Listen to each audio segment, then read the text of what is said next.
Yeah, dear, you can start. Good morning, everyone. This is Vasundhara, today's host of Newspaper Session. And what to say? Okay, uh, fine. Without any delay, let's start the session because we have to know that what's today's news and what's going on. And before start, uh, to let me know who is our participants. It's Jugnu. Good morning, Jugnu. Good morning. Jugnu is for night. Good morning there. Great. How are you? Oh, I'm fit and fine. What about you? I'm also fit and fine. So, which article number would you like to choose for reading? Article number 7. 7. Okay, go ahead. Yes.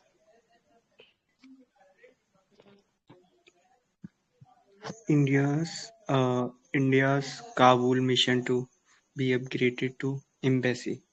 Jaishankar makes announcement during meeting with Taliban foreign minister, raises concerns over forced re, uh, repre- uh, repatriations of Afghan refugees by Pak, calls cross-border terror a common challenge.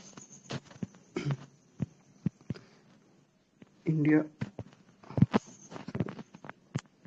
India will upgrade its technical missile in Kabul to the status of the embassy, External Affairs Minister Jaishankar said on Friday. Announcement came during Mr. Jaishankar's meeting with Amir Khan, uh, Muttaqi, Foreign Minister of the Taliban administrations in Afghanistan, at Hyderabad House. Mr. Jaishankar also raised India's concern over the forced repatri- repatriations of Afghan refugees by Pakistan, uh, described across border terrorism as a common challenge to both in India and Afghanistan. India is fully committed to uh, sovereignty, oh, sovereignty, territorial integrity, and the Indian uh, independence of Afghanistan. Closer cooperation between us contributes to your nation development as well as regional stability and resilience.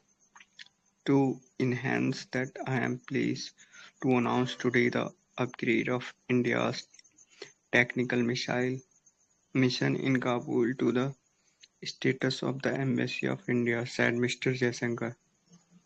India had set its embassy in Kabul in 2021 after the US-led forces withdrew from Afghanistan. In an interactions at the Embassy of Afghanistan, Mr. Muttaqi uh, welcomed the Taliban welcomed decision and said, "We will send our diplomats to the Embassy of Afghanistan." He clarified that the Taliban may not send an ambassador at the beginning. Taliban resign now. POK violating Kabul's sovereignty Dictator Taliban. Sorry. The Taliban regime on Friday accused Pakistan of violence Kabul's sovereignty sovereign territory a day after two explosions were heard. The Taliban have previously accused Islamabad of the border strikes, but this is the first time they have alleged an incursions deep into their territory, calling it an unprecedented, unprecedented act. Hello, now I am done with my reading part. Hey, there I have pronounced some wrong words. Sorry for that. My tongue is not getting those words. Sorry. So now this article is all about the meeting of uh, two ministers. One is Mr. Jaishankar Prasad, India's Affair Minister, and the other one is Amir Khan. He is a former minister of the Taliban, and they met at the Hyderabad, and they want to develop, and we want to develop our relationship. I mean Afghanistan or India. So Mr. Jaishankar Prasad moved to Taliban few days ago, and he Mr. Jaishankar said to Afghan minister that uh,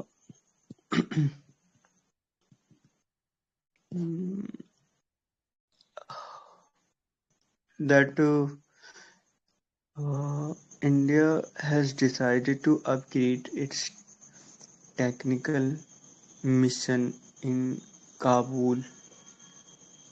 This means India will now officially reopen its embassy in Afghanistan. And now, since Taliban has took over to Afghanistan in 2021, so and USA moved to and left the Afghanistan also in 2021. So the announcement is totally about the development of the Afghanistan and India. So they will be working on the health. They will be working on the sector of the health, uh, education, and their nation's development. So it was all about the development of both countries, and they will be landing their hands together with in military sector as well. And the Mr. Amir, Afghan's financial minister, uh, abused to Pakistan and Islamabad as well. So I got only these things from this article. I am done. Please correct me. I have Okay, pronounced some wrong words here. fine. Actually, I didn't see too closely, but whatever you conclude, that was very beautiful. And wherever you were stuck in pronunciations and some while reading, that will also be cured by the time with practice. You can see that you do practice daily. That's very beautiful. And somewhere in the hurry or whatever, that POK and PAK, that two different thing. You had pronounced PAK as POK. That's so fine. Yes. In hurry, that's happened. After that, I won't be able to see any mistakes because I was not saying too closely, but that's fine. You will learn whatever you did. You will learn with the time. That's very beautiful. And if anybody would like to conclude more, then please let me know. Thank you, Jigno, for taking part. Am I audible? Yeah. Yeah. Would you like to conclude? Not feedback, only 1 to 2 points. Jibni sir already summarized the article. But apart from that, this whole article, as mentioned by the Jibni sir itself, that India is not acknowledging the fact that whosoever government is there, that we know that how, and currently they are not having a democratically elected government. So the decision of the India is aligned with the international law and the principle of sovereignty, that we are not intervening in your affair, but it is in line with the international law and sovereignty. As just India re-engages with Afghanistan in diplomatically without formally recognizing the existing ruler, as we know the Taliban.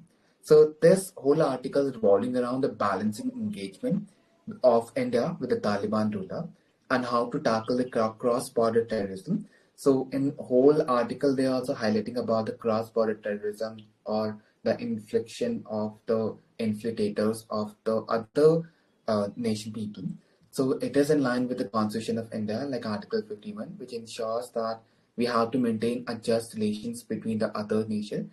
So we, not we, our for honorable foreign minister just wanted to make sure that our national interest will prevail over the ideological alignment. So that main tool is just to maintain the regional peace and security and protect the human rights in the whole Asia at that point of time. So that's it. Thank you. Thank you, sir. Great, Uh, yeah, excuse me. I want to add some more point.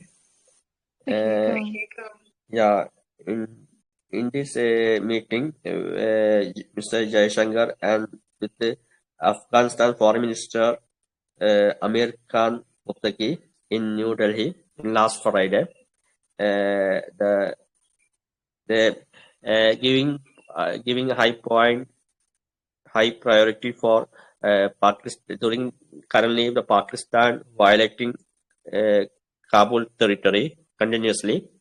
Even during this last 1 month, they 2 times they attacked some places of Kabul, so they done good priority for during this meeting, and now the India is going to send diplomat in Afghanistan to again open the Indian embassy there. And same time, India highlighted that currently they will not open any embassy in India, Afghanistan embassy in India. That will think later, but this time they are going to open a Indian embassy in Afghanistan. Yeah, this is my point. Want to add it here. Okay. Beautiful. Anybody else?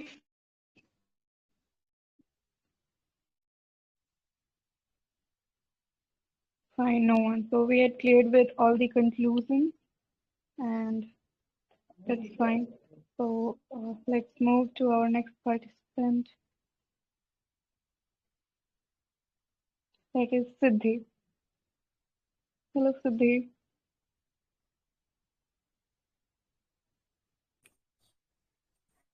Morning, ma'am. Very good morning. Sounds like you're fresh. Okay. So which article would you like to choose to? Yeah, my article number is 11. Okay, 11. Okay. You're feeling cold. Go on. Yeah. Sorry to interrupt in between, but Siddhi, can we team up with this with respect to article number 11? Yes, sir. I just say it's a long article, so can we team up? Yes, sir. Okay. and decide up to where you both will rate. So, okay, let me do it. I also want to add me in this article if you making team up. Okay.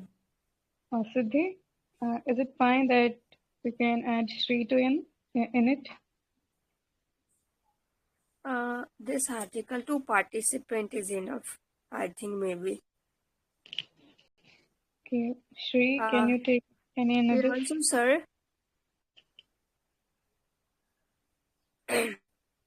Sir, are you there, please? Yeah. Sir, you can read another article. I will read with Shri. Okay. Thank you, sir. Okay. Okay, in the third line, can you see there the quarterly PLFS in the third line?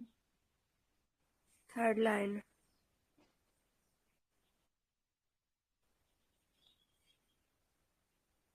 Where could you repeat again? Sorry. Okay, before that we can see that Your voice is before the graph there is one last line of third. Shri, please mute yourself. There is last para. The annual report also present. Okay, I understand. Okay. Yeah.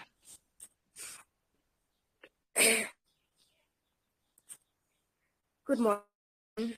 Now I will read my article number 11.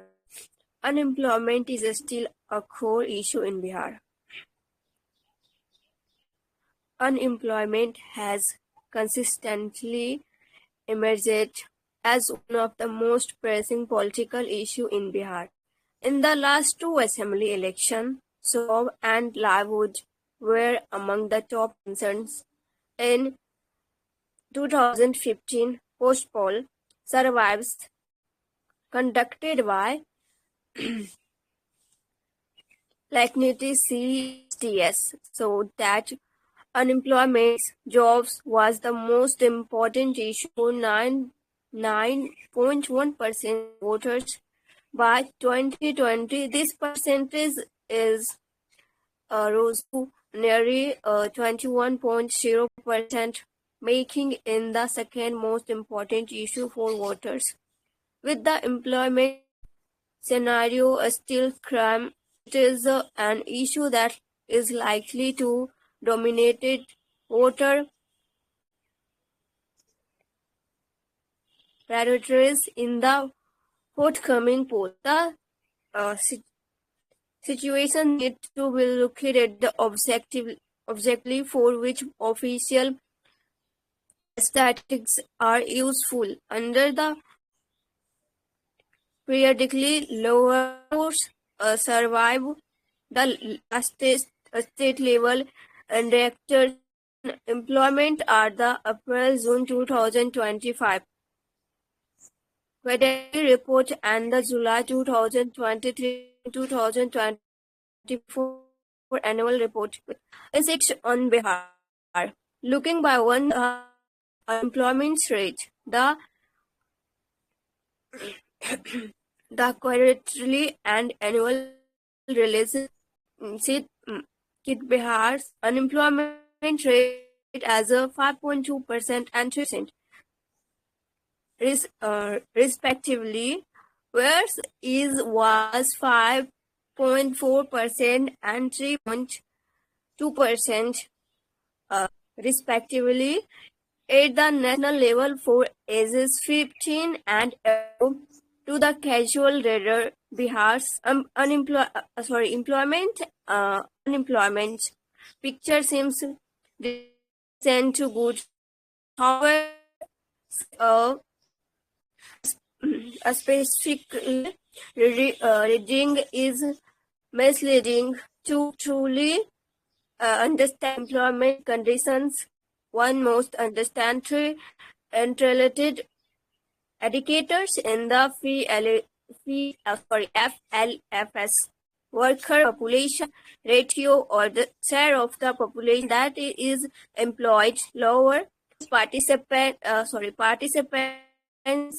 rate of the share of the population either employed or actively seeking work, and unemployment rate or share of the lower force that is employed and actively looking for work.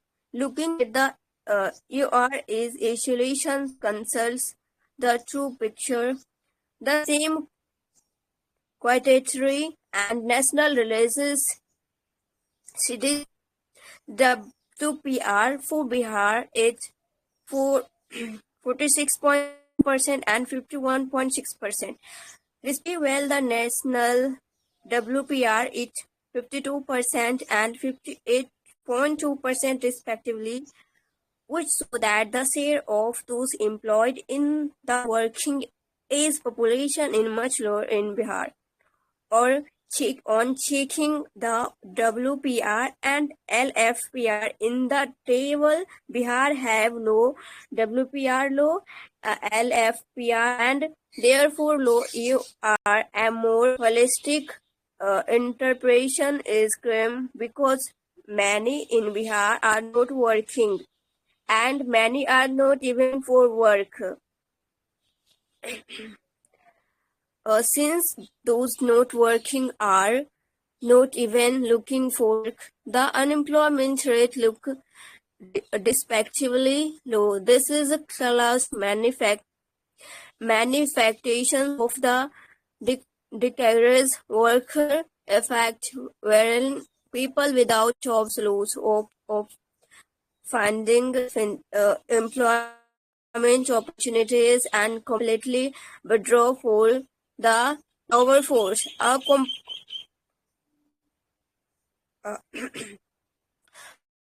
comparison of Bihar with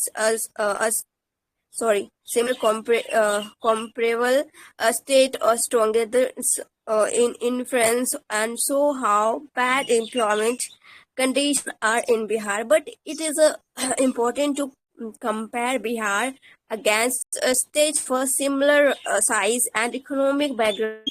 And these two factors are crucial in determining similarity, population and per capita income. For comparisons, Bihar was grouped with 9 large low-income state population above 3 crore as in the Register General of Indians 2024 projections per capita income below national average for 2025 to 25. There are 9 states that fall under this criteria, which are Assam, Bihar, Jharkhand, Madhya Pradesh, Odisha, Rajasthan, Uttar Pradesh, and West Bengal. When Bihar's indicators are compared with the choose group of states, the results are alarming. Bihar ranks the lowest across WPR and LFPR. Uttar Pradesh fares marginally better, but still hovers near the bottom. The quarterly PLFS April-June 2012 show that among youth 15 to 29 years, the picture is even blacker. Only 28 out of 100 are working. Bihar is at the bottom in terms of youth work participations and youth labor force participations for a generation that should be building in its future. That of employment remain closed since qualitatively figures may be influenced by seasonal fluctuations in employment. It is important to look at the annual PLFS estimated as well. Currently, estimates are based on current weekly status in which the reference period used to determine a person's employment status is just 7 days. I have done. Sri, you can now. Thank you. The annual report also presents usual status, principal subsidiary status, or figures which give a more comprehensive and stable picture of employment over a long term, minimizing the distortions caused by short-term variations such as festivals, illness, or crop cycles. It also captured people's subsidiary work. However, these annual figures too reinforce the same conclusion. For those aged 15 years and above, Bihar WPR stands at 51.6% and LFPR at 53.2%, which are abysmally low. Only Bihar and Uttar Pradesh falls below 16% in WPR. The situation is grave for women. Bihar female WPR is only 30%, or out of 100 women aged 15 years and above, only 30 are working. The situation is even more distressing for young women. In the 50 to 29 age group, Bihar female work participation rate stands at 31.2%, while neighboring Jharkhand record 49.3%, which is nearly 20 percentage points higher. The quality of jobs in Bihar is equally troubling. Only 8.7% of workers are engaged in regular wage salary jobs, the lowest among comparable states. Bihar is the only state not just in this group but also the entire country with a single-digit proportion. At the same time, 23.8% of workers are employed as a casual laborers, the higher share after Odisha across this state. This indicates a lack of secure and formal employment opportunities. Such outcomes are in stark contrast to the claims of National Democratic Alliance, which often highlight the formalization of economy as one of its achievements. In Bihar, however, the labor market remains overwhelming, informal, insecure, and poorly remunerated. Migration and missing numbers.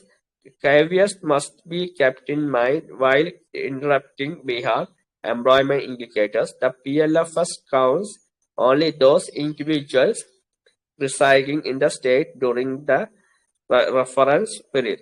The employment picture could have been better had the PLFS been capturing migration as well. The grim labor market outcomes cannot be separated from Bihar government's record. Chief Minister Nitish Kumar government has failed to improve literacy and human capital formation. The same PLFS annual shows Bihar literacy rate at only 73.2% for the 5+ age group, which is far below the national average. Without significant improvement in education and skills, the state cannot hope to generate meaningful employment opportunities. Despite frequent announcements, investments, summits, and promises of individual revival, Nikhil has materialized on ground. Mr. Kumar, political maneuvers and shifting alliances have yielded little tangible benefit for Bihar economy. The state has underperformed be it education, job creation, industrialization, and formalization. The employment crisis in Bihar is not a matter of perception, but one of hard evidence. PLF's data consistently reveal that Bihar lags in all key labor market indicators. Mr. Kumar's tenure of nearly 2 decades as Chief Minister has failed to address these structural weaknesses. For states with such a young population, this represents not just missed opportunity but a potential social crisis in the market. Bihar urgently needs a comprehensive strategy to receive education, revive the education, create formal jobs, and stem the out-immigration of its workforce. Anything short of this risk perpetuating the cycle of poverty, migration, and underdevelopment that has long haunted the state. Yeah, my side finished. So who gonna conclude first? Or Siddhi?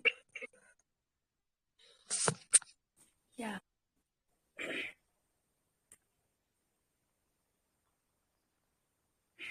Yeah, this article is talk about unemployment in Bihar. Unemployment remains a major issue in Bihar, with high rates, especially among youth and women. Official states may underestimate the problem due to data limitations, but sorry, but the situation demand focus on job creation and education and skill development. Bihar struggles with low workforce participations, and many are engaged in casual or in insure jobs. So and poor access to opportunities uh, opportunities to the crisis highlighting the need for targeting policy measures to revive unemployment and industrializations in the state. So yeah, that's all from my side.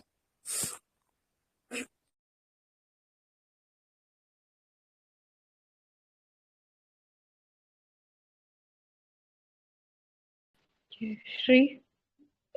Yeah, about this article.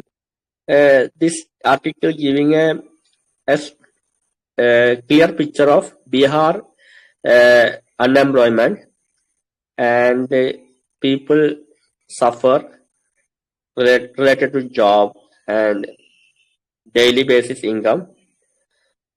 Here, Bihar government and here showing that Bihar government is failed to give people employment, and they have no good structure for making jobs in Bihar. In count base, Bihar is very in lower position comparing with other state.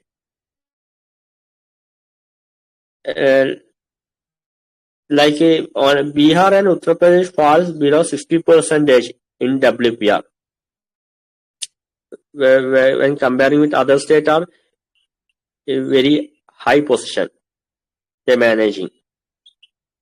And also this article adding in women's counting side also. Bihar females work participation rate is at 31.2%, but neighboring Jharkhand record 49.3%. It means almost 20 percentage points higher. Jargon pricing. And Bihar government are like a failed to give a quality jobs. That also making troubling Bihar workers. And 8.57% of workers are engaged in regular wages and salary jobs.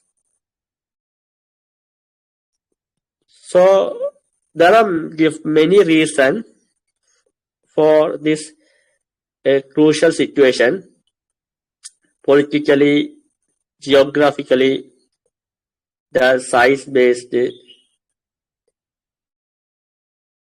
So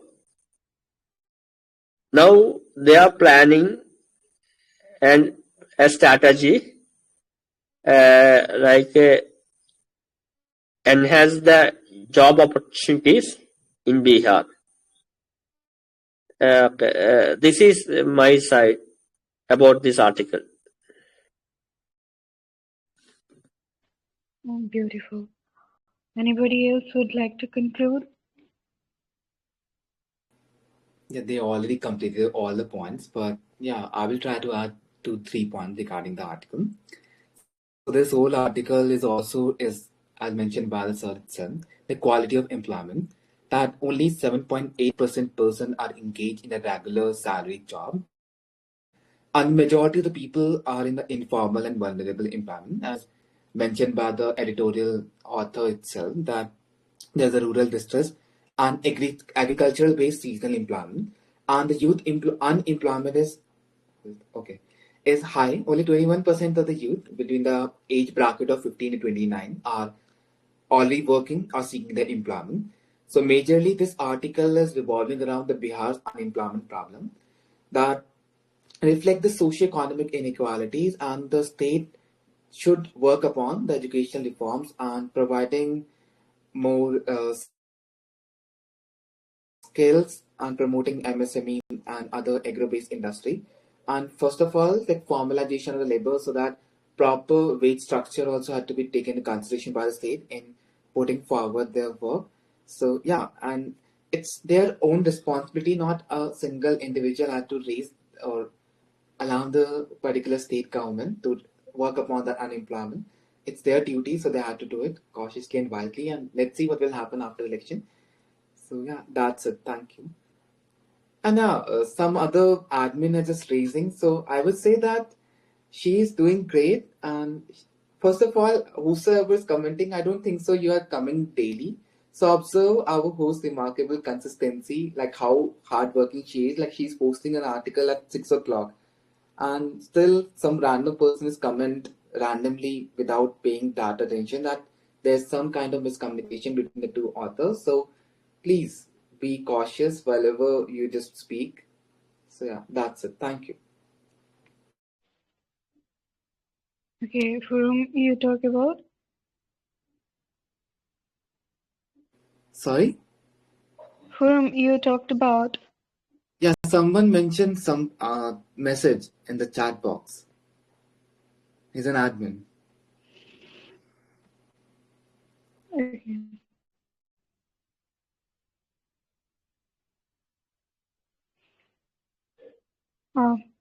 Thank you, Priyanshu, for concluding. Okay, and some of the things I had seen in first of all, I would like to give feedback to Miss Siddhi. Some of the pronunciation was wrong. Means while reading it, it do happen with me too. I just forget some of the words that was mispronounced. It's like somewhere s you won't be able to add s at the last of the word, and similarities or something words are there. And some of the words I won't be able to recall. Some I have seen some of the words which you mispronounced. Do let me quick away.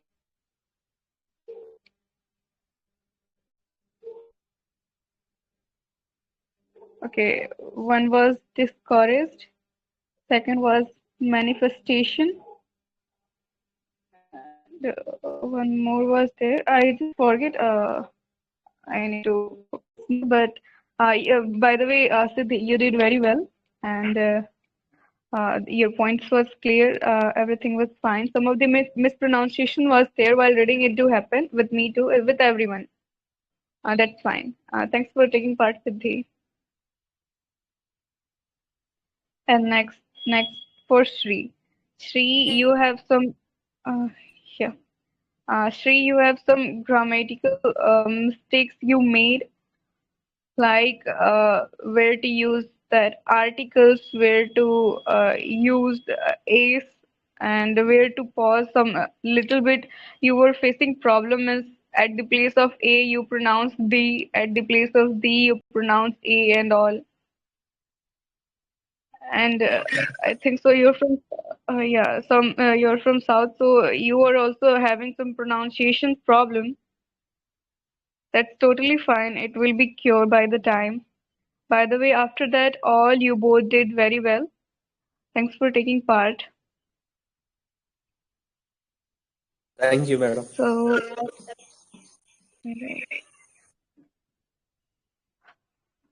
let's move to our next participant, that is Kalb.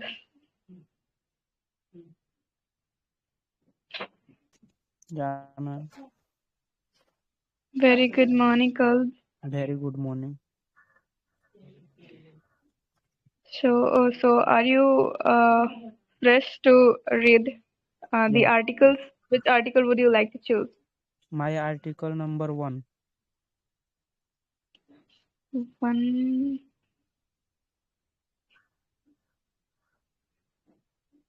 Okay, Okay. go on. India Chin ties are now defined by competitive coexistence. Ex a diplomat.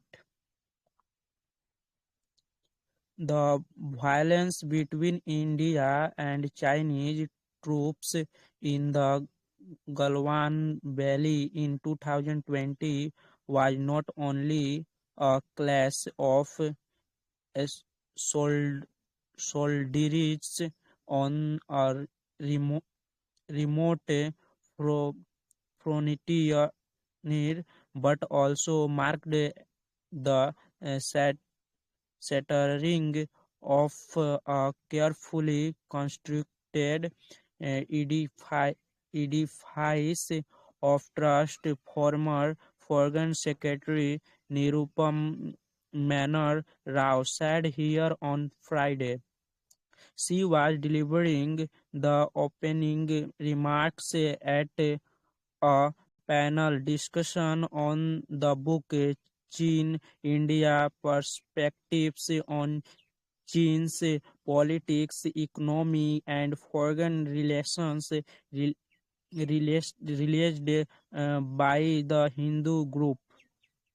The 2020 class told us that peace cannot rest on habit alone, it must be renewable by political will, and since then, both sides have talked, but the old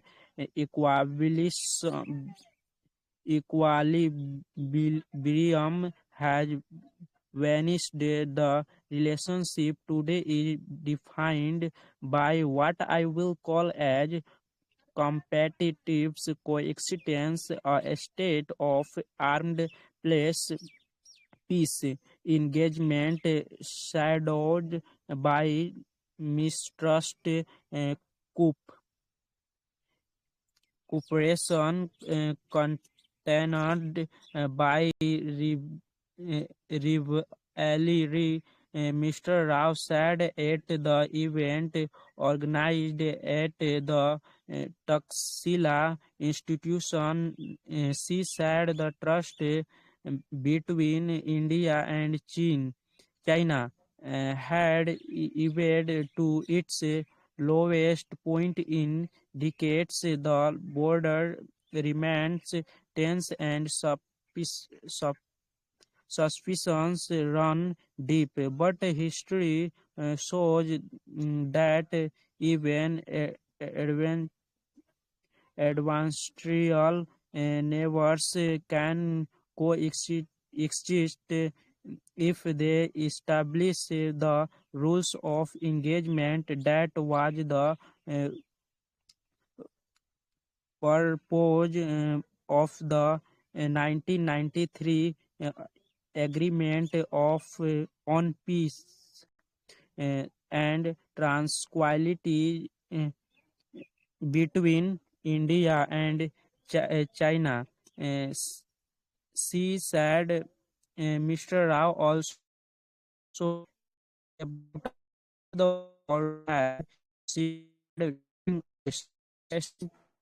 during US President Donald Trump ascent and has recently remarked on India So do you, I think you are facing some network issue. You are not clear.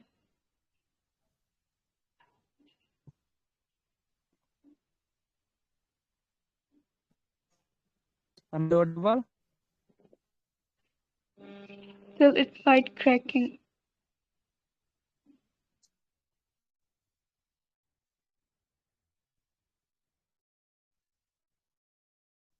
Wait.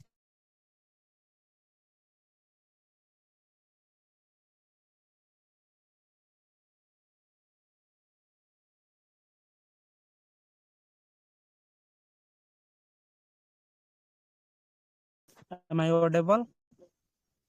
Yeah, now it's fine. Carry on. Mm. Today, as India and China continue to see their negotiation process, and the world itself has shifted. The return of Donald Trump to the White House more volatile and transactional has led many of the assume one on the Still same noted problem. I don't know. Make me wait a while, Kal. Make me clear that it's from my side only that, or you people are also facing the same. We are also facing the voice are not coming clearly. It's something very distraction happening. Incoming voice. Kal, can you check? I think it is a common process. Vasundhara side also voice is not coming properly. Is it my voice clear? Your voice is clear. yeah voice or You face network issue. You don't have You're right. strong networks your side.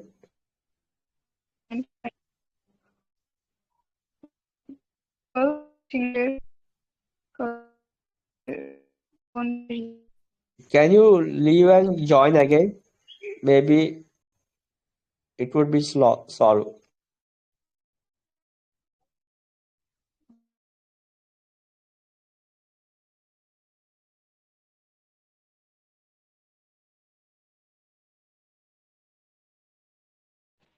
Kal,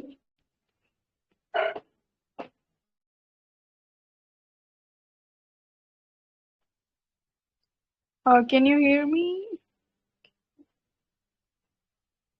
Yeah, you are audible.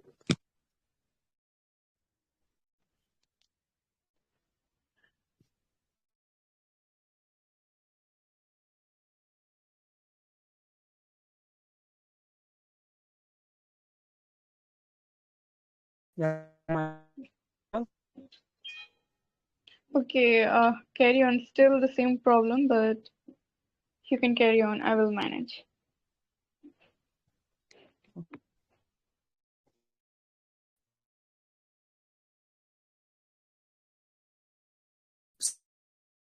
would as an in indispensable power from in India's eyes now feels less predictable due the U.S.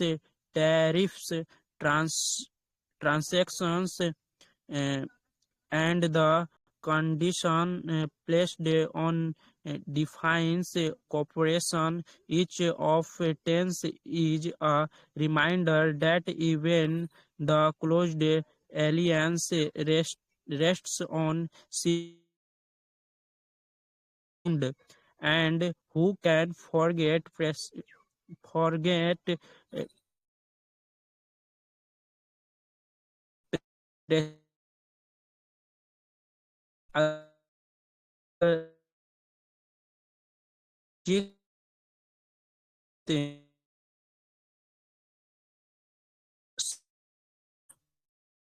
some or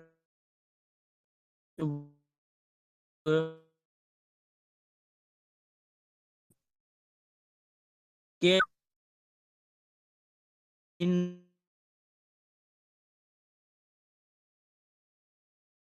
that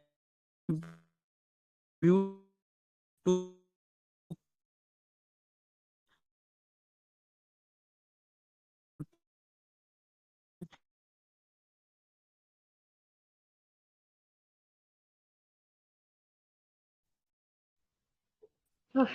You are not audible, Kalb.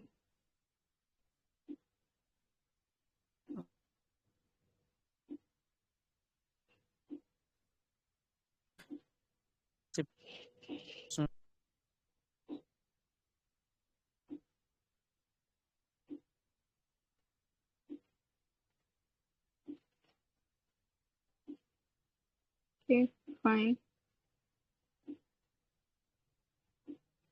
Oh, please change your place so that even a bite we can listen you.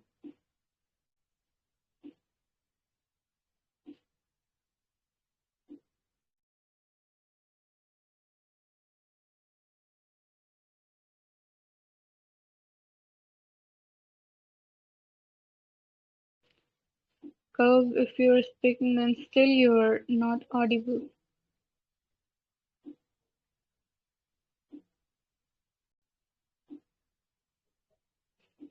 Go for the next person. We can read later on. Mm, mm.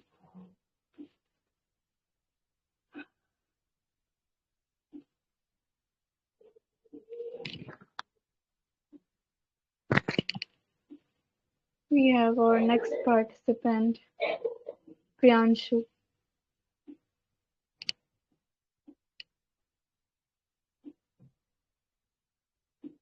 He is not here. Next is Deep.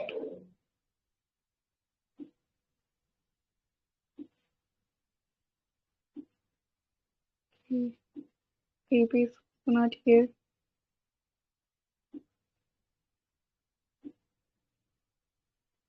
George.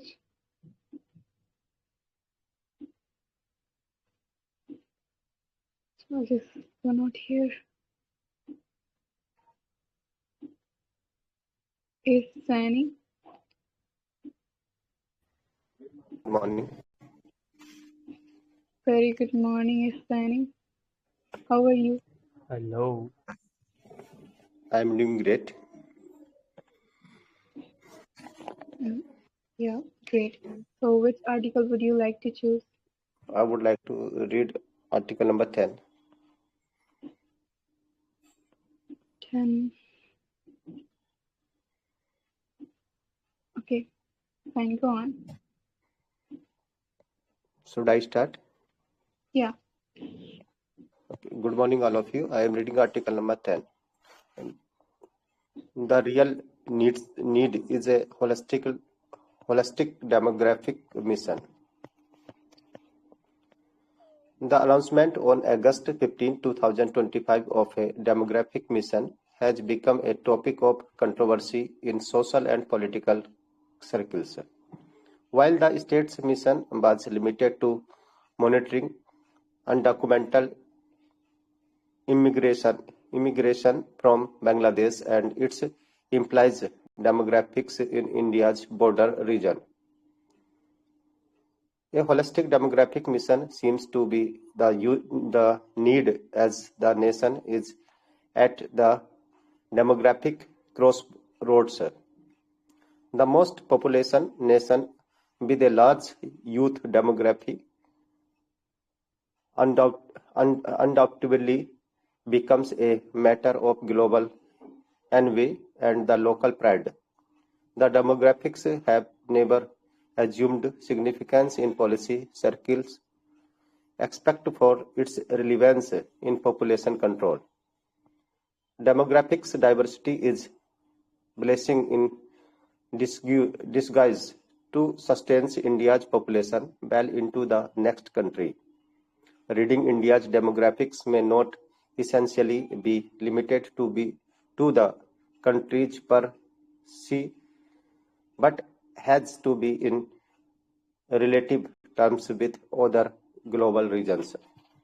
Need for broader scope. A demographic mission requires examining the kind of demographic transformation that has taken place over the last 2 decades.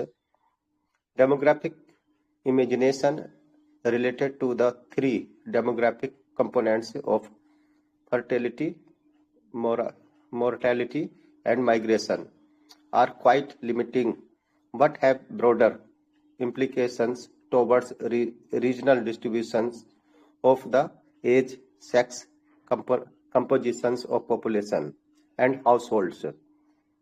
The agenda of demographic mission should not necessarily be limited to reading the future of demography, but in recognition of emerging population features in terms of capabilities such as education, health, and livelihood features alongside the evolving institutions in responses to the migration transition. From a human capability standpoint, a demography mission needs to address the imbalanced infrastructures to generate human capabilities across regions. Consider the case of education and skill capabilities for a Dream India, emerging as a skill capital in the world.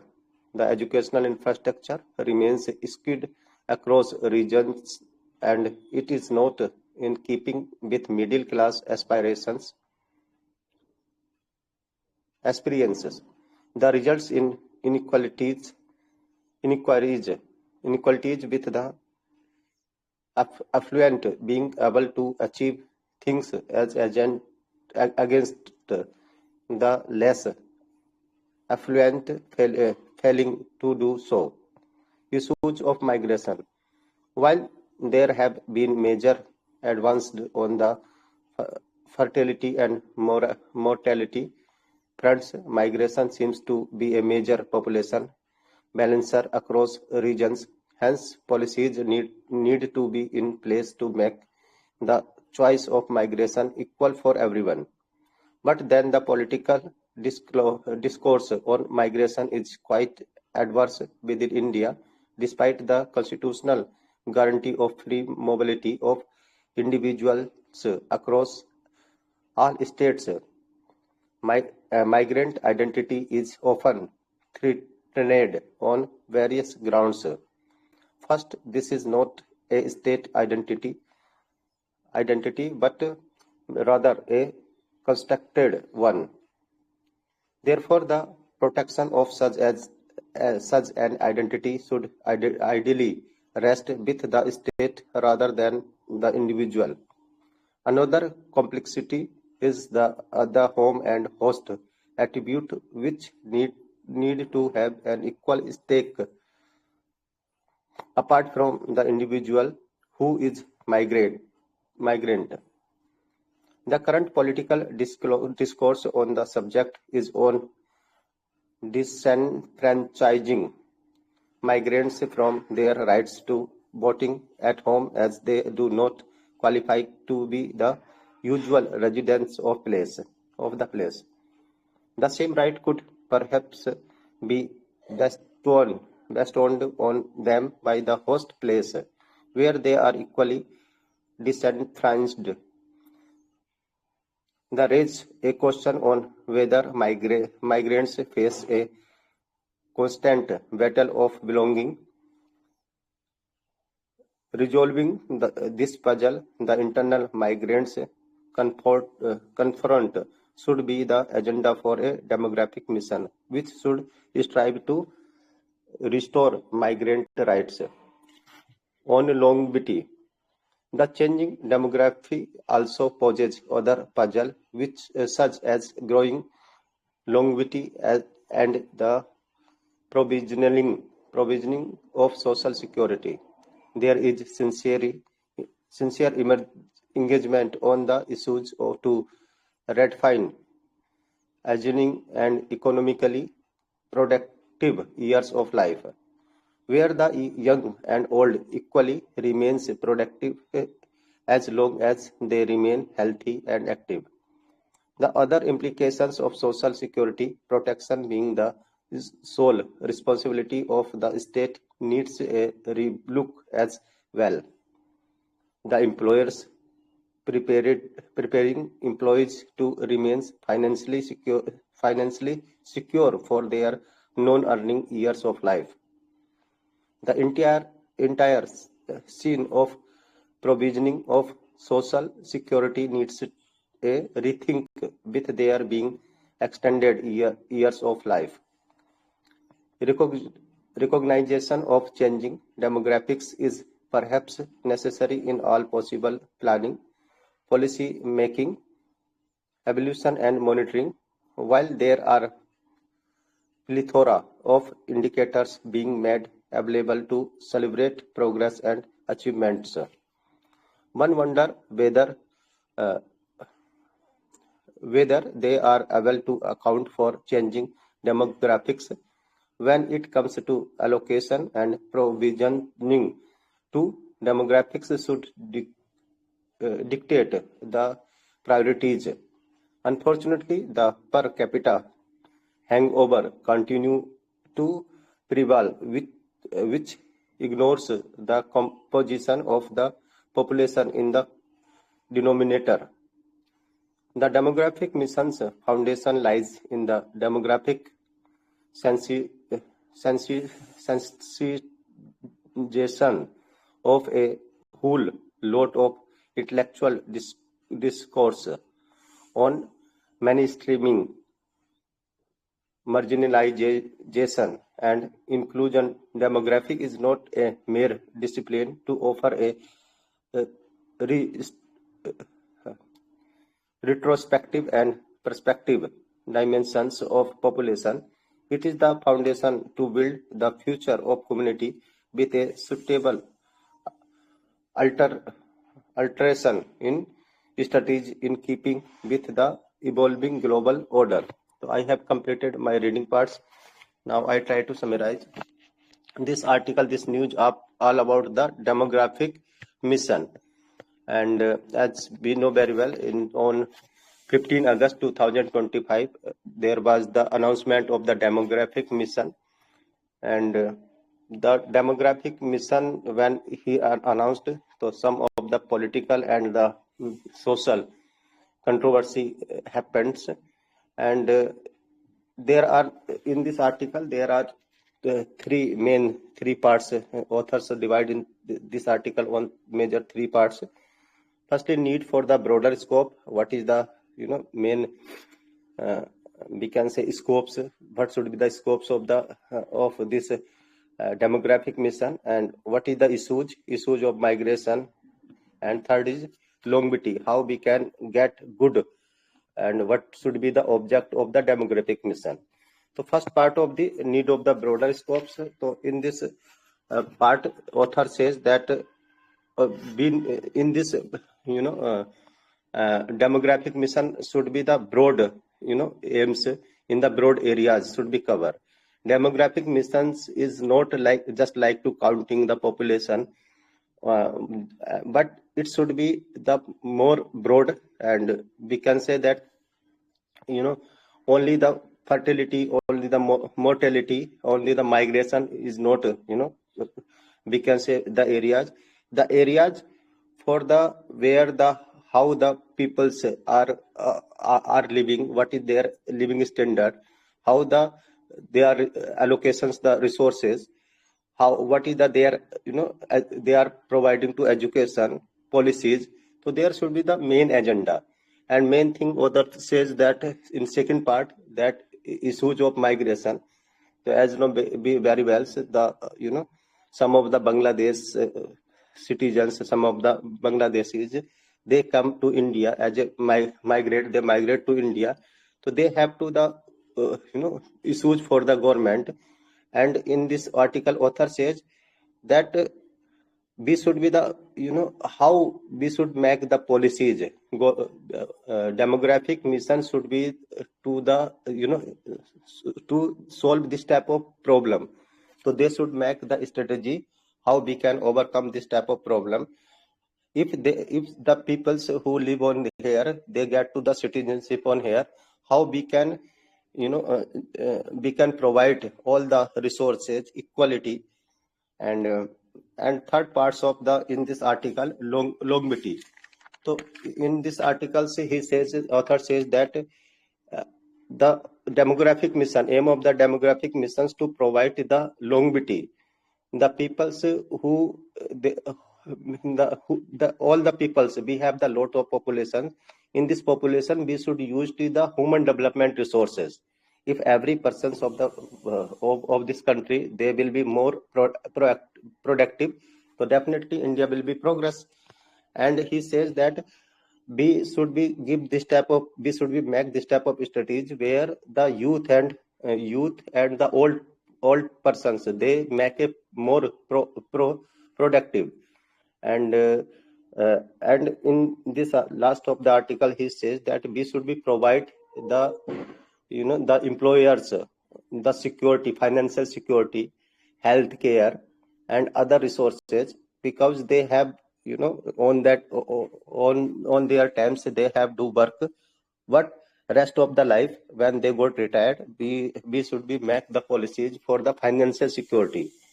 And other side, he says that we should this we should thinks the globally according to the demographic change. We needs to the change the policies. We needs to the things the globally what the changes is coming in the demographic, and according to changing to the demographic, we need to the make the policies. So I think I have completed my summary. So this article all about the holistic demographic mission. Thank you very much. Thanks.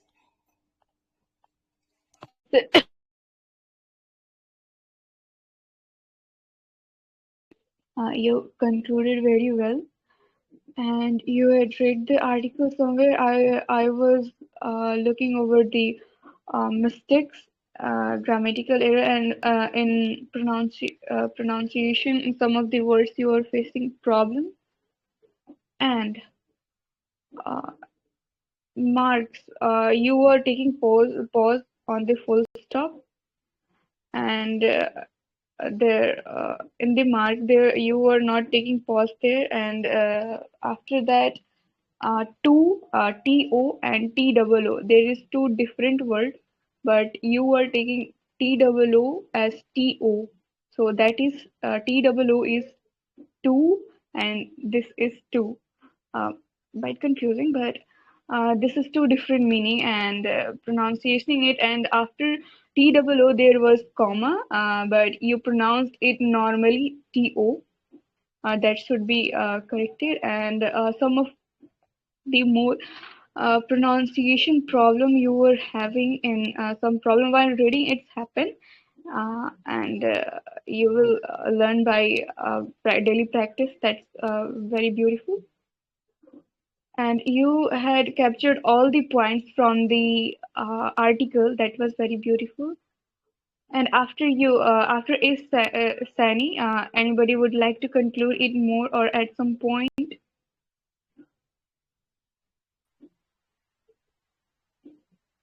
Okay, fine. So, Sani, thanks for taking part. You did really very well.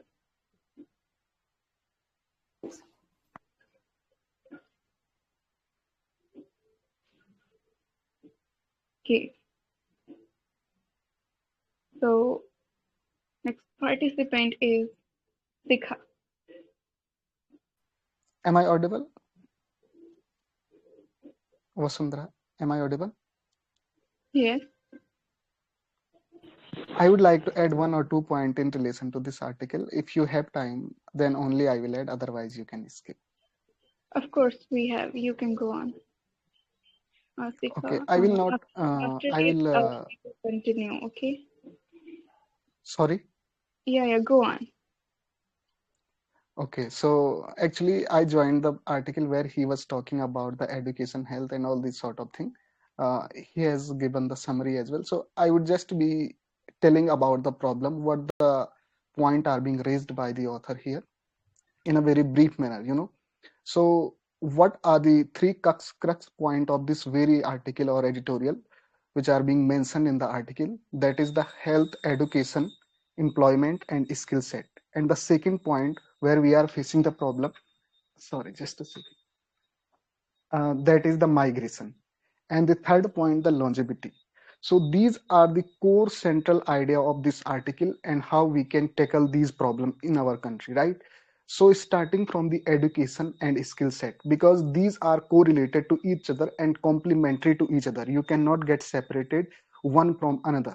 And when we talk about the skill set in the education, we have the IITs and very renowned institution across the globe, not only in our country, but not a single academic education falls under 200 across the globe when it comes about the skill set. We are talking about this D and A's, right? And we are comparing ourselves with the China. So in order to manage our demography, more than 80% of the Indian graduates are, more than 60% I think, and IITians, engineer, more than 80% engineer are not employable. So how we will tackle this demographic shift, right? Which means that we need to bring more skill set in the education. Chinese have already inserted AI, quantum computing like things in their elementary level of the school education, but we are lagging far behind than them. We came up with the National Education Policy 2020, but no such effort were being made on that. So it's not only about the demographic dividend in near future. It's about that how you attuned that demographic dividend with the day and age technology. So this is first and foremost criteria for tackling the demographic shift. Then we are talking about the health. Yesterday we were talking about a particular article of the mental health. This is a very worst problem here in our country. Less workforce, less psychiatrists, less psychologists in this particular field. We need to deploy more people in this particular thing. But what is the problem? Because of these freebies, many of the states have truncated their health expenditure to a very certain level, which means that ultimately, overtly or covertly, citizens are the one who are facing the repercussion of it. And then the same thing goes with the employment. As I already said that more than 40% graduates are unemployable, more than 80% engineers are unemployable. When I say unemployable, it doesn't mean that they are not looking for the employment, but they don't have the requisite skill set which is required for that particular employment, which means that our education system is lacking far behind in skill set. If we want to tackle this demographic change, want to generate more employment, so we need to attune our education system in accordance with the situation of the present day and scenario. And the migration we are talking about, we have seen that what had happened in the Bihar, because the author is particularly accentuating on a point of the voting right? Why we cannot, start this initiate, we are talking about that everything is going digitalized, right? And many people, thousands and lakhs of people are being weeded out in the Bihar this time around because the legislature election at the brink to held. So digitalization could also be there in the voting right, because it's very difficult for them to come from Tamil Nadu, Kerala to Bihar for one day and to go back in their workplace. It's not that much easy for people who migrated from their homeland to the rest of the states for their bread and butters, right?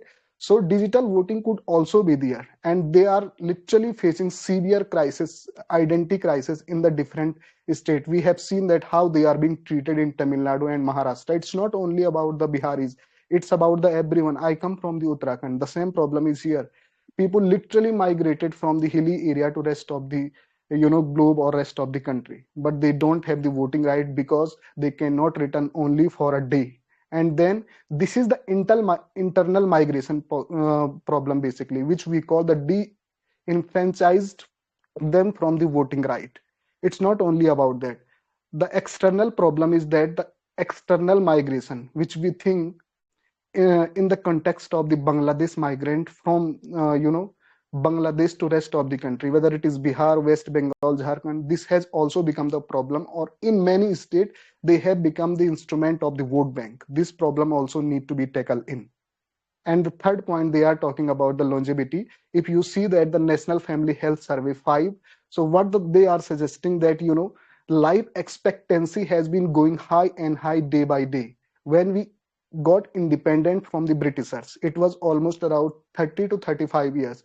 But today it is somewhere near 70 years, which means that our policies, our system, our pension policies, retirement plan, everything is not attuned with the changing social structure of the Indian demographic characteristics. So we need to attune those in accordance with the changing longevity of the population as well. But what is the problem here in our country? For most of the policies, we are only relying on the per capita income of the country. That is not a good criteria, because the demographic skill set, demographic characteristics, and social characteristics of the society are being changing day by day. So we need to basically focus on education, health, skill set, then the migration policy, and the policies must be attuned in accordance with the longevity and productivity and the social change which are happening day by day in the society. Yeah, thank you. Wonderful, UK. You describe all the articles very beautifully. Thank you very much for the conclusion. It was actually, you described, but it was not conclusion, but it was very beautiful. You made us understand about this article, and every point you had made clear to us. Thank you very much. So, Yeah, thank you. Sikha, are you Sikha? Yeah, Very good morning. very good morning to you also.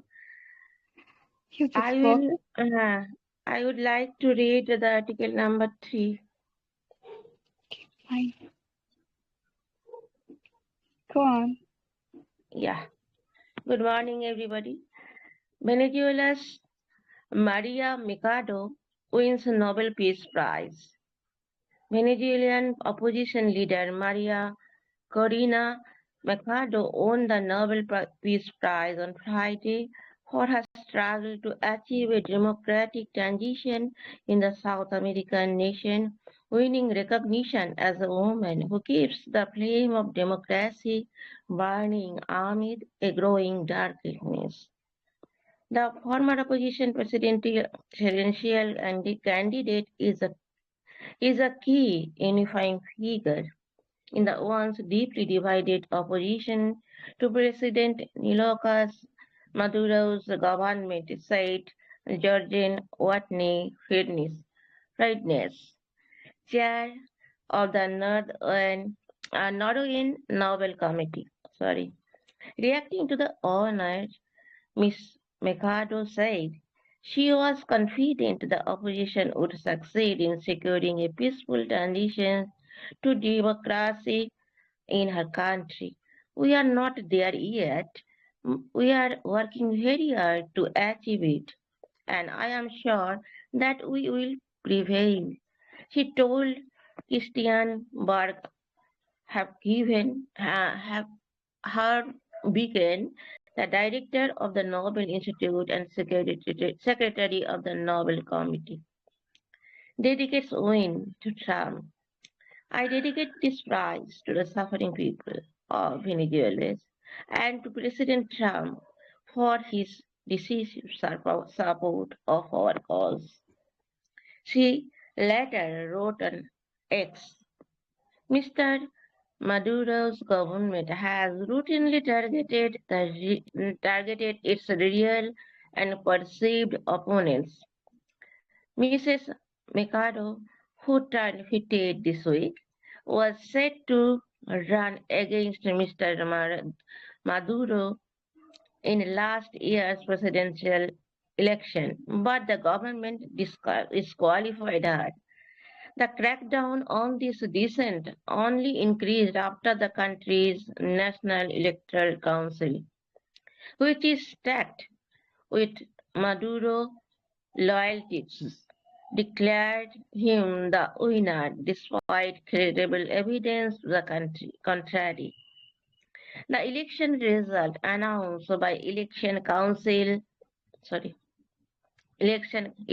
Council sparked protests to which a government responded with force that ended with more than 20 people dead. Mr. Mikado becomes the 28th woman to win the Nobel Prize. That's all about the article. I read it and I want to to summarize it. Venezuela's opposition leader Maria Corina Mikado won the Nobel Peace Prize on Friday for her struggle to achieve a democratic transition in the South American nation. She won recognition as a woman who keeps the flame of democracy burning amid the growing darkness. The former opposition presidential candidate is a key unifying figure. Deeply divided opposition to President Nicolas Maduro's government said Jordan Natney Friednes, chairperson of Norway Nobel Committee. After getting this honor, Mrs. Mercado said that opposition would succeed in securing a peaceful transition to democracy in her country. She also told that they are not there yet, but they are working hard to achieve it. She showed her confidence in this regard that we will prevail. She told Christian Berg, her previous the director of the Nobel Committee. She dedicates this prize to the suffering people of Venezuela and to the President Trump for his decisive support. And she wrote it in her X handle. And that is and she Mrs. Maduro's government always targeted the opposition party, opponent party, for perceiving the reality. And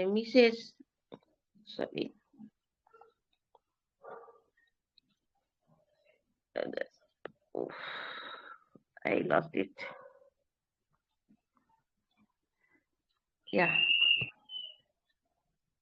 And in the that is previous as a president that is election, and that is there is also some problem is going on.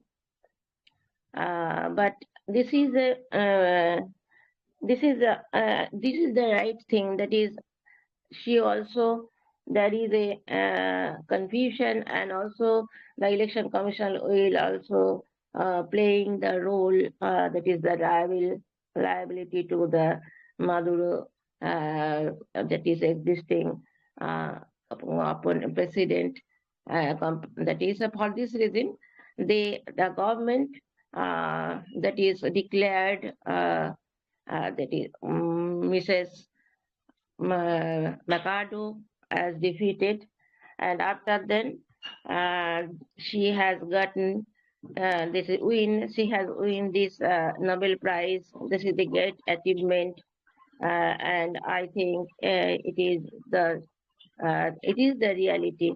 That is, who is struggling for the best thing, and in a right way, she will of course win the race. Thank you. Nice, Sikha. You read it like means no mistake I found. You take proper pause. You pronounced thing well, and everything was fine while reading. And in conclusion, in the conclusion you all means in conclusion also you did very well.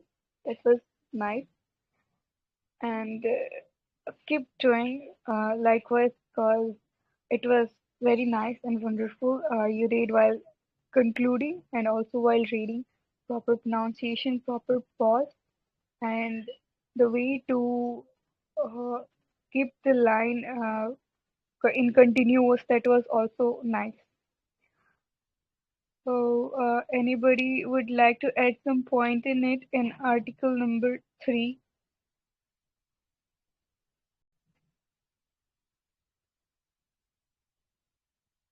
Okay, Thank you, thanks. Vasundhara, for Thanks. feedback. I will try my best, but I am not satisfied. I am, I am also now till now a beginner. Thank you. Yeah, but still you did very well, and you will enhance more. Thank you very much. So let's move to our next participant, Saurav. Saurav,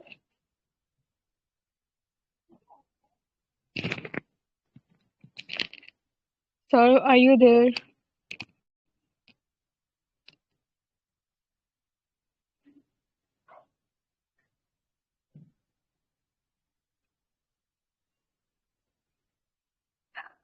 Okay, fine. I think we had completed with our participants.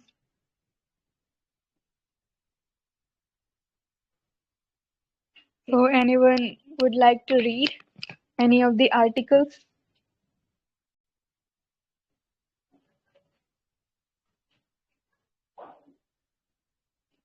Fine, no one. So I think so it's time to wrap up the session. Vasundhara, I would love to read if, sorry, I was a little busy, Fine. but So I let me choose one. But do let me know whether this that article is being done or not. I'll try to choose a smaller one. which article you wanna read? Yeah, I am looking for that. Just give me 1 second, 1 2 second only. 2 second over. Okay, I'll read this sixth one. Is it done or not? Please do confirm me first. No, it's pending. Sixth one. Yeah, Okay. yeah. You So can do go you on. have time? If you don't, then So but we let have me know. we have time Okay, till okay. 8:55. Okay, let me start it. So, am I audible clearly? Could you please confirm once? You are. So, Trump threatens massive tariff on China and Beijing rare earth move. Oh, sorry, I lost it. So, US President Donald Trump said on Friday he no longer feels the need for a summit with Chinese leader Xi Jinping this month, slamming Beijing for hostile trade practices and threatening massive tariffs. In a lengthy and unexpected Truth Social post, Mr. Trump railed against the China imposing export control on rare earth minerals, a critical component in modern technology. Some very strange things are happening in China. They are becoming very hostile. Mr. Trump said in a post, I was to meet President Xi in 2 weeks at APEC, but now there seems to be no reason to do so, he said. Mr. Trump added, one of the policies that we are calculating at this moment is a massive increase of tariffs on Chinese products coming into the United States of America. Wall Street stocks quickly tumbled into negative territory as traders worried the simmering trade war between Washington and Beijing could reignite. As recently as last week, Mr. Trump has stressed the importance of his plan to meet Mr. Xi at the Asia Pacific Economic Cooperation APEC summit, which was to be their first encounter since the US president returned to power in January. But on Friday, Mr. Trump said China had sent letter to countries detailing export control on each and every element of production having to do with rare earth and virtually anything else they can think of, even if it is not manufactured in China. I'll read it once. Sorry for that. But on Friday, Mr. Trump said China had sent letter to countries detailing export control on each and every element of producting having to do with rare earth and virtually anything else they can think of, even if it is not manufactured in China. Dependent on what Chinese says about the hostile order that they have just put out, I will be forced as a president of the United States of America to financially counter their move, he said.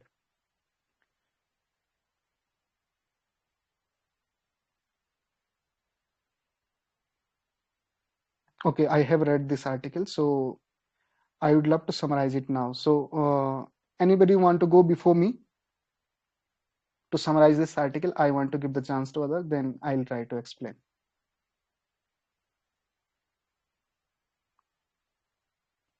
Okay, so I will try to explain this article. So basically, you know that this is the not new article for most of the people.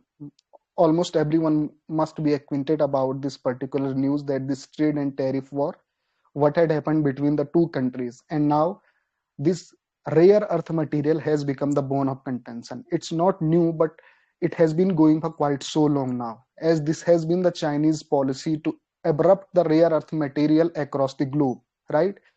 As the article is accentuating on a very particular point, you know, when we say about the rare earth material and why China become the very important player across the globe and why it is incontrovertible for USA not to completely annihilate Chinese trade partnership between the two countries because of this rare earth material. They are almost having the control over 60% of the rare earth material across the globe.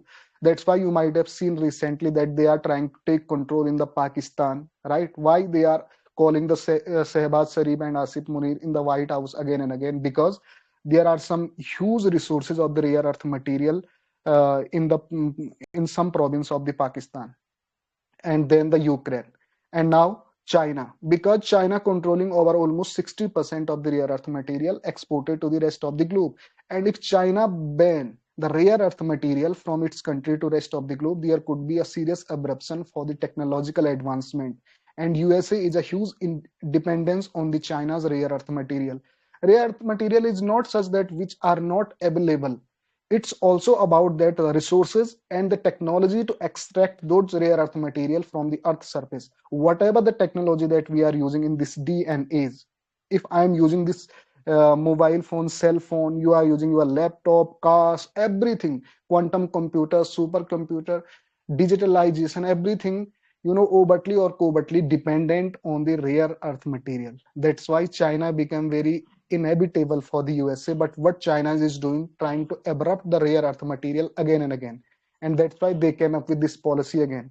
That's why Chinese are very much, free from this thinking that they would be Americans would be imposing a huge tariff and trade barrier on the China. We have recently seen that the trade and tariff barrier went somewhere near about to 250%, and Chinese followed the same because they were very much acquainted about the fact that ultimately Donald Trump is not going to survive without those rare earth material. And now the same thing has been happening, and China is doing the same. And now he is threatening again that he would be imposing the more tariff and trade and tariff barrier on the Chinese export to the USA. Basically, the APEC summit is going to held. I'm not sure about the country. If anybody is aware, please do let me know whether it is in the South Korea or in any other country. This APEC meeting, I'm not sure about the country. This is a Asia Pacific kind of meeting. India is not the part of this grouping, by the way. This could be asked in any examination. Not formally part of this grouping.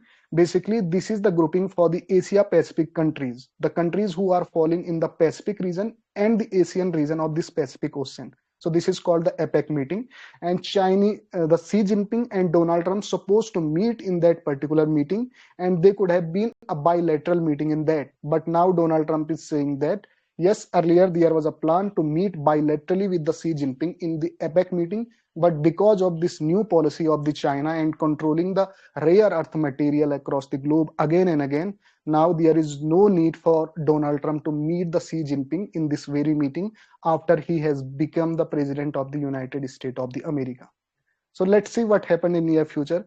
But this is the news for the time being, and I don't think so because sometime we have seen that the cat got his tongue many times when I talk about the Donald Trump, and he is not adamant on his decisions. He's only threatening the people so that they can come on the negotiation table. This is his strategy for the negotiating to the countries, and I don't think so because of this strategy. If they are putting more trade and tariff barrier on the China, would be possible for American to survive for. So I think this is only a negotiating tactics, but the things will tell what will happen in the near future. Thank you. Wonderful, UK.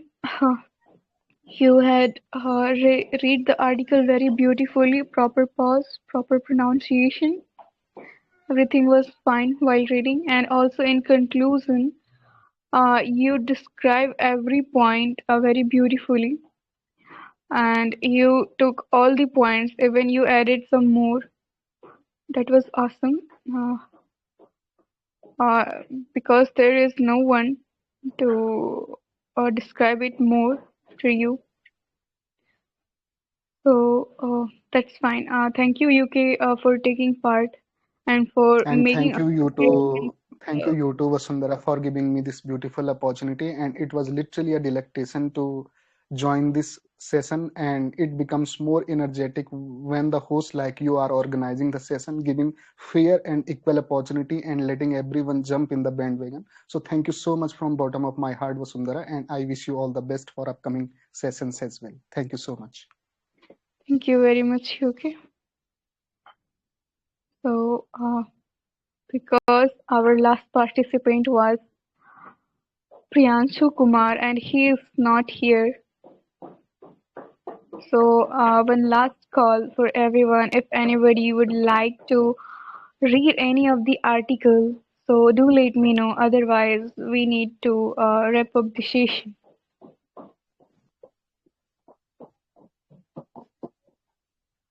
Yes, I want to read the remaining article.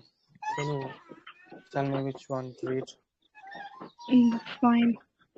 So please choose any short article.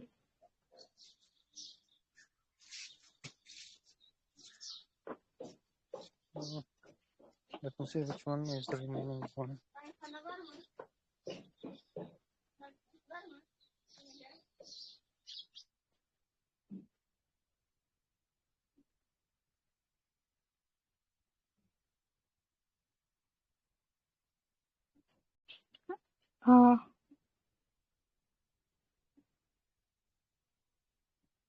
Thought?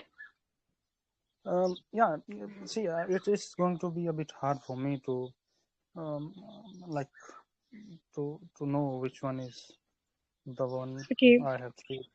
Are you comfortable with article number 15? Okay. 15.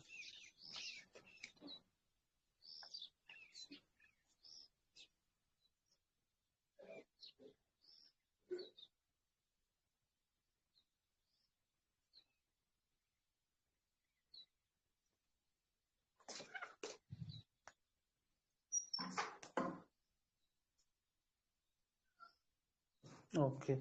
India's key role in aviation market attracts saffron. It's saffron or saffron? Saffron. Okay, just give me a minute.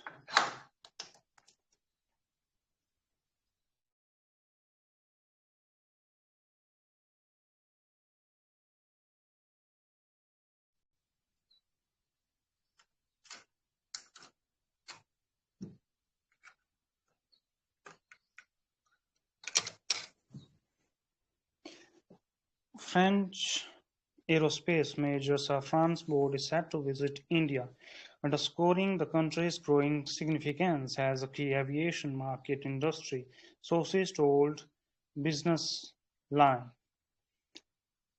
The board will be in India towards the end of November to oversee the inauguration of the company's first engine maintenance, repair and overhaul facility in the country. Located in Hyderabad, the LEAP engine (MRO), built on an investment of $150 million, is expected to be inaugurated by Prime Minister Narendra Modi. At present, airlines in India have placed orders for about 1,500 Safran engines, including 800 LEAP and 700 CFM engines, to power their aircraft. This will be the Safran's largest LEAP engine MRO globally, capable of handling a high value of overhauls annually. Notably, the facility is expected to significantly reduce turnaround times for Indian carriers, boosting fleet availability and operational efficiency. Regional airlines. Besides, it will support LEAP engine maintenance for regional airlines, contributing to India's energy as an MRO hub. Lately, the aerospace giant has been eyeing substantial investments in India over the next few years across civil and defense MRO, manufacturing joint ventures, and new development programs. Further, plans are underway to establish advanced facilities focused on design engineering, high precision components, and system MRO. Safran has committed to supporting the Make in India initiative by increasing local sourcing, fostering indigenous production, and collaborating with Indian partners. The company plans to scale up its engineering and electronic manufacturing centers in Bengaluru to focus on innovative solutions for both civil and military sectors, said sources. Employee count. Safran employs over 2,200 people across multiple manufacturing, R&D, and engineering facilities. The company didn't respond to requests for comment. In addition to Safran, the top management of major globally aerospace players such as Airbus and Thales have also visited India recently. Industry insiders told Business Line that the growing interest for global firms reflects India's potential to become a global aerospace manufacturing and MRO hub. Okay, let me just have a glance again over whole article before explaining it. India's key role in aviation market.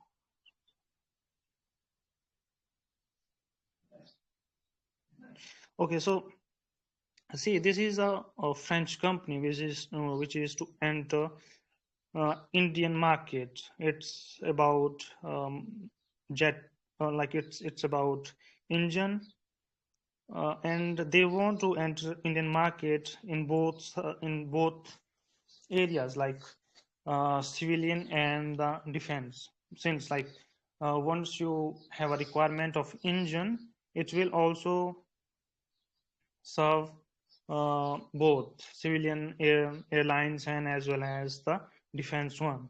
So, and the main point is this is backed by the idea of Atmanirbhar Bharat. They are here to they are here to serve this idea, and they want to engage themselves in this Atmanirbhar. Let me just no. So they are here to serve this idea of Atmanirbhar Bharat. And if you look at the amount, it's too much to for a company which is very new to Indian market. So because um, once you are going to start any business, it's where the susceptibility of getting losses is always there. So they are quite pretty much sure that Prime Minister of India, there was a point. Let me just see. Okay, so just look at the third paragraph. It's a very small paragraph. Located in Hyderabad, to lead Indian MRO built on an investment of $150 million is expected to be inaugurated by Prime Minister Narendra Modi. So, like, they are pretty much sure that the response they are going to get from the Indian market is going to be an addition feather on their cap for this French company. So yeah, this is it. And I won't be able to, like, since I'm not very much interactive with such sessions, so I will not be able to add an extra information from outside. So this is what is in this article. And thanks for this opportunity to give me to speak up. No worries, Todd. You did very well. And while reading, your pause on full stop, your fluency while reading that line, that all the lines, that was nice. You did very well while reading, and also in conclusion, you did good.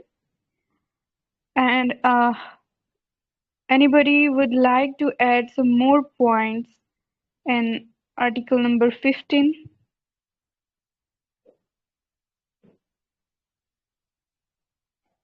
Anybody want to conclude more?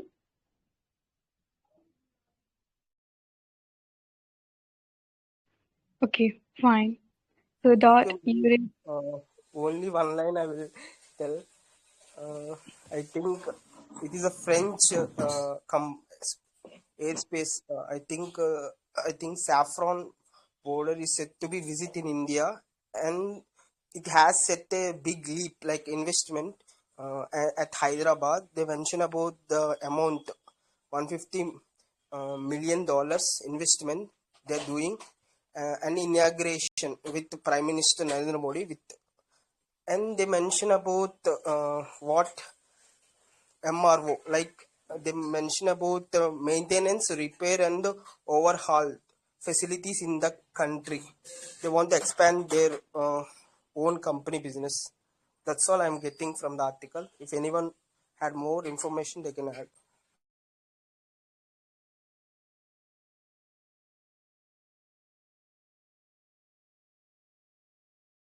It seems like no one wanna add. So thank you, Akash sir, for adding such beautiful points into it. And thank you to you too for reading article very nicely and concluding it too. Okay, Thanks for the opportunity you provided. Thanks a lot. okay. One more last call. Anybody would like to read any of the articles? Good morning, Vasundhara ma'am. Very good morning, Gurbani ma'am. Would you like to read any article? Yes, ma'am. I want to read article, but I didn't enroll myself. So first, can I enroll or can I read? Because we don't have much time, first you need to read. And please choose a small article Yes, because we definitely. don't have more I time. already chose, madam, number 3 article. I will read it in hurry, okay? Like fast.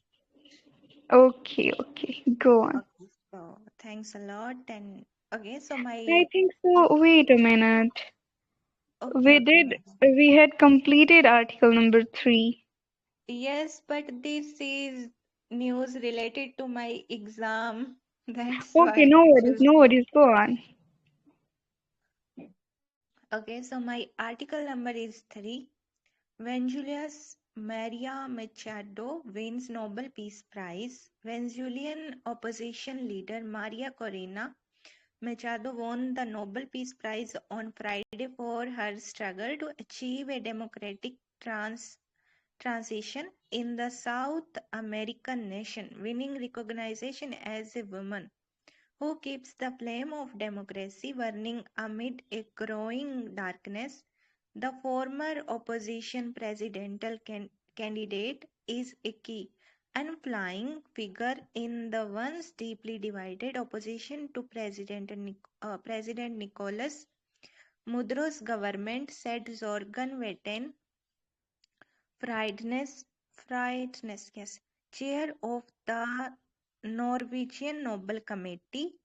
Reacting to the honor, Ms. Machado said she was confident the opposition would succeed in securing a peaceful transition to democracy in her country. We are not there yet. We are working very hard to achieve it, but I am sure that we will prevail, she told Christian Berg Harpviken, the director of the Nobel Institute and secretary of the Nobel Committee. Dedicates win to Trump. I dedicate this prize to the suffering people of Venezuela and to President Trump for his deceiving support of our cause. She later wrote on Twitter, ex-Twitter, okay. Mr. Mudra's government has routinely targeted its real or perceived opponents. Miss Miss Machado, who turned 58 this week, was set to run against Mr. Mudro in last year's presidential election, but the government disqualified her. The crackdown on dissent only increased after the country's National Electoral Council, which is stacked with Mudro loyalists, yes, declared him the winner despite credible evidence to the country. The election result announced by the Electoral Council sparked protests, to which the government responded with force that ended with more than 20 people dead. Miss Machado becomes the 20th woman to win the Nobel Peace Prize with inputs from AFP. So I'm done with my reading part, ma'am. And I want to summarize it with short. Like Nobel Peace Prize is start like everything is in news. Okay, so this year Nobel Peace Prize win Venezuela's Maria Machado. Okay, so she is 20th woman. Okay, or Nobel Peace Prize, I have some GK points. Like it started by Alfred Nobel in 1895 or first awarded 1901. Many Indians won this prize, like Rabindranath Tagore, C.V. Raman, Harvinder Khurana, and one of maybe Mother Teresa, if I am not wrong. Maybe she is not from India, but she works for India, so that's why she get it. So yes, ma'am, I summarize in short because I know you have rarely less time. So yes. Wonderful, Gurbani. You read the article very nicely, and also the conclusion part was awesome. You made it short and crisp. It was nice. And in reading, that was fab. Thank you, Gurbani, for taking part and reading such in such a nice way. Thank you very much. And Thanks a thank lot, madam.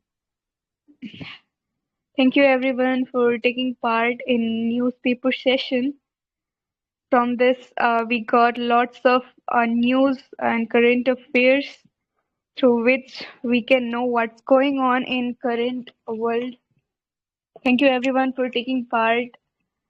And now it's time to wrap up this session.